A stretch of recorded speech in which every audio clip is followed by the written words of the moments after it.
देख रहे हैं अवाम के उठाए गए सवालात, हालत हाजरा पर तबसरों, तज्जियों, खबरों पर मुहित प्रोग्राम न्यूज लाइन रिदा सैफी के साथ। अस्सलाम वालेकुम, मैं हूँ रिदा सैफी। नाजरीन, एक तरफ तो हम देख रहे हैं कि माशी हालात हैं जो कि बेहतर होते हुए नजर आ रहे हैं।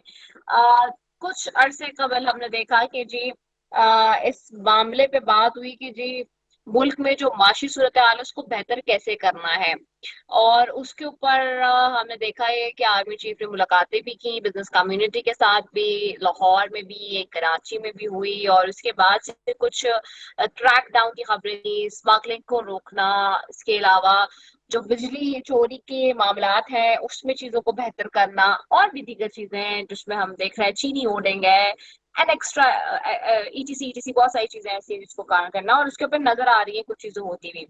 तो क्या इस सब के जो मसमरात हैं और सिमरात हैं वो कितने पॉजिटिव होंगे? और डॉलर अब नीचे आता जा रहा है, सोना पीछे आता जा रहा है, दो कि आज सोने की कीमतों में इजाफा हुआ है, बट सिंस 4-5 डेज हम देख रहे थे कि चीजें कुछ बेहतरी की तरफ जा रही हैं। फिर गंदम की स्मगलिंग में जो सरकारी एहलकार मुलविस है उसकी रिपोर्ट भी वजीर आजम ऑफिस में जमा करा दी गई।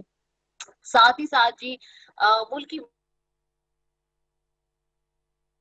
कि जी बेहतर तरीके से हो जाए। दूसरी तरफ सियासी जमातें चाहती हैं कि जी इलेक्शंस वक्त पर हों और उनमें आपसी चुपकलिश भी जारी है। इसके ऊपर तो हम अपने नेक्स्ट सेगमेंट में बात करेंगे, लेकिन फर्स्ट सबसे पहले मैं जरा माशी सूरत हाल पे भी और जो बेहतरी है और जो इस वक्त सूरत हाल है ओवरऑल बनी हुई उस पर बात करूंगी। सबसे पहले जी मुझे ज्वाइन कर रहे हैं डॉक्टर खाकान हसन नजीब साहब हैं, माहिर माशियात हैं, आपको खुशामदीद कहूंगी। मुझे प्रिंस इस सेगमेंट में ज्वाइन कर रहे हैं प्रिंस जाम कायम अली साहब, और एग्रीकल्चरिस्ट हैं आपको भी खुशामदीद कहूंगी। बहुत शुक्रिया आप दोनों मौजूद मेहमानों का। सबसे पहले डॉक्टर खाकान हसन नजीब साहब आपकी तरफ आऊंगी। डॉक्टर साहब, माशी सूरत हाल कैसे दिख रहे हैं? आपकी बड़ी गहरी नजर रही है हमेशा से, और हम तो काफी पुराना मेरा आपका साथ है, बजट पे भी हमने हमेशा analysis at the current scenario अगर देखा जाए तो। देखिए, इन द शॉर्ट रन तो ये है कि पाकिस्तान में कुछ ऐसी चीजें हो रही थी जो आई थिंक एक इलीगल एराटिक मार्केट क्रिएट कर रही थी। फॉरेन एक्सचेंज की भी, स्मगलिंग, होर्डिंग ऑफ अजनास, तो उसको संभालने की कोशिश की जा रही है बाय एडमिनिस्ट्रेटिव एक्शन। दूसरी बात यह है कि मॉनिटरिंग कंप्लायंस इंश्योर किया जा रहा है। एक्सचेंज कंपनीज को बी कैटेगरी खत्म करके ए कैटेगरी में लाया जा रहा है। तो ये सब इन द शॉर्ट रन ऐसी चीजें हैं जो हुकूमत सिग्नल कर रही है, अथॉरिटी सिग्नल कर रही है, एस्टैब्लिशमेंट सिग्नल कर रही है कि they are serious to deal with the economic issues of Pakistan. इसके साथ साथ हमें IMF के प्रोग्राम में भी रहना है, और उस प्रोग्राम में रहते हुए हमें ये इंश्योर करना है कि उनके टारगेट भी मीट हो। और तीसरा, हमारी जो प्राइवेटाइजेशन है, जो स्ट्रक्चरल इश्यूज हैं, हमें उनको भी डील करना है। वो प्राइवेटाइजेशन के हों, वो प्राइस रिफॉर्म के हों, वो हमारी जो सब्सिडी पॉलिसी है उसके हों, तो उन सब चीज़ों पे भी साथ साथ काम करना है। अभी ऑब्वियसली एक अपग्रेड टास्क है इन सब चीज़ों का, पर इनको करने के लिए चाहे एग्रीकल्चर की पैदावारी सलाहियत हो, एक आपको पता है SIFC बनी है, एक काउंसिल, जिसके अंदर ये कोशिश की जा रही है कि इन कलीदी मसाइल को भी जो है आगे लेके चला जाए।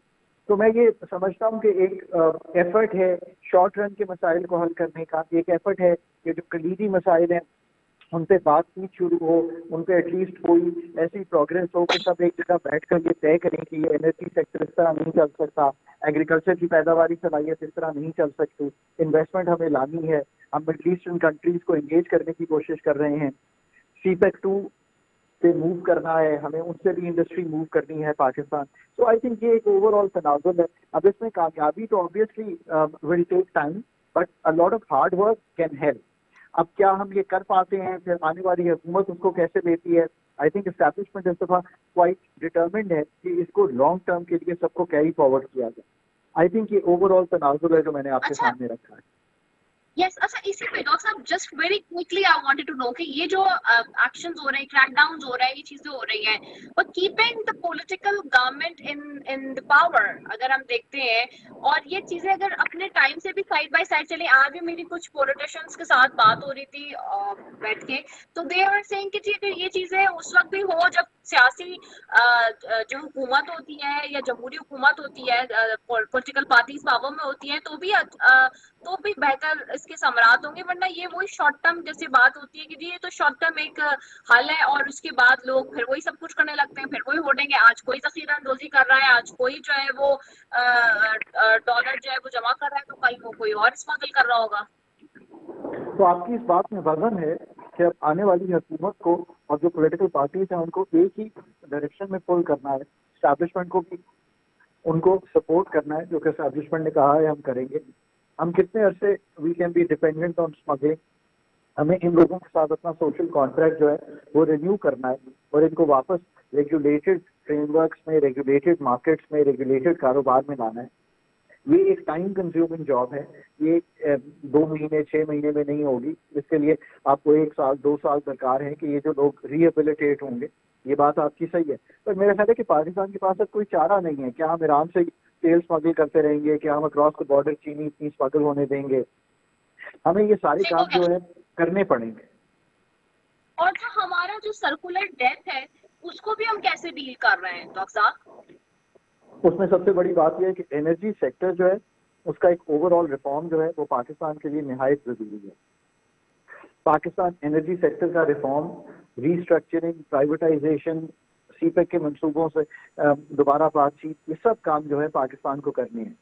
اور یہ کرنے کے لیے پاکستان کو ایک اسٹیبل کمپیٹنٹ ٹیم بنانی ہے جو یہ اگلے 2-3 سال میں ایک نیا جو انرجی اسٹرکچر ہے وہ پاکستان میں پیدا کر سکے. جو پاکستان کی انڈیجنس جو پروڈکٹیو کیپیسٹی ہے اس پہ بیس ہو, جو پاکستان کی جو امپورٹڈ نیڈز ہیں ان کو کم کر سکے, اور بجلی کی جو کھپت ہے وہ سنگل سورس سے بڑھا سکے, اور یہ گیس سے پاکستان کو نکال سکے. جو افلوئنٹ ایریاز میں ہم گیس ہیٹنگ اور پانی گرم کرنے کے لیے اور کوکنگ کے لیے یوز کرتے ہیں, یہ دیر پا چیزیں ہیں اور اسٹرکچرل مسائل ہیں انرجی سیکٹر کے. پرائیویٹائزیشن ایک اور ایسپیکٹ ہے. یہ آئی تھنک کہ جو آنے والے 3 سے 5 سال ہیں یہ ڈیفائننگ ہوں گے کہ ہم اس چیز میں سے نکل سکیں گے کہ نہیں. رائٹ. پرنس جان صاحب آپ کی طرف آؤں گی. آپ ماشاء اللہ سے بڑے ایکٹیو بھی ہیں. ہم دیکھتے ہیں کہ جو کراچی میں خاص طور پہ آرمی چیف کی ملاقات ہوئی تھی جن لوگوں سے, اس میٹنگ میں بھی آپ خود بھی شامل تھے. کہ ان دا ویو جو اس وقت ساری صورتحال ہے, سیاستدان اس وقت بہت زیادہ اس میں ہے واک میں کہ جی کسی نہ کسی طرح سے الیکشنز کی طرف جایا جائے, اور جو اوور آل سسٹم ہے اس میں ہم دیکھ رہے ہیں کہ سیناریو اس طرح سے بڑھتا جا رہا ہے کہ جی کوئی معاشی بہتری آئے اس کے بعد جو ہے وہ گورنمنٹ ان شفٹ ان ہینڈز دی جائے کوئی سیاستدانوں کو. آپ اس ساری صورتحال کو کیسے دیکھتے ہیں؟ اپنی جگہ ہے, الیکشن کی کوئی ڈیٹ آنی ہے, وہ کسی ڈیٹ پہ بھی الیکشن کمیشن ہمیں بتا دے گا. اس تک ہمیں جو کام کرنے ہیں, اس وقت چیلنجز شارٹ ٹرم کے بھی اتنے سیویئر ہیں تو ان کو ہمیں مطلب پس پشت نہیں ڈال سکتے. تو آئی تھنک جو اسٹیبلشمنٹ کی کوشش ہے وہ یہی ہے کہ ان مسئلوں کو بھی حل کرتے ہوئے آگے چلا جائے, اور پھر جو بھی الیکشن کی ڈیٹ آتی ہے نئی گورنمنٹ بھی آئی ایم شیور کہ اس سے کوئی انحراف تو نہیں کر سکتا نا کہ پاکستان کے انرجی سیکٹر کو ٹھیک کرنا ہے یا پاکستان کے جو ان ریگولیٹڈ بزنسز ہیں ان کو ریگولیٹ کرنا ہے. تو آئی تھنک وہ بھی اسی ڈائریکشن میں پل کرے گی. میں نے پرنس جام صاحب سے بھی سوال کیا تھا. یہ پرنس جام صاحب آپ کو آواز آ رہی ہے میری؟ پرنس جام صاحب آپ مجھے سن سکتے ہیں؟ اچھا, thank you so very much Khaqan صاحب. ڈاکٹر صاحب ہمارے ساتھ موجود تھے. جی ایک بریک لے رہی ہوں, ایک شارٹ کو ایک کمرشل بریک ہے, اس کے بعد واپس آ رہی ہوں. Stay tuned.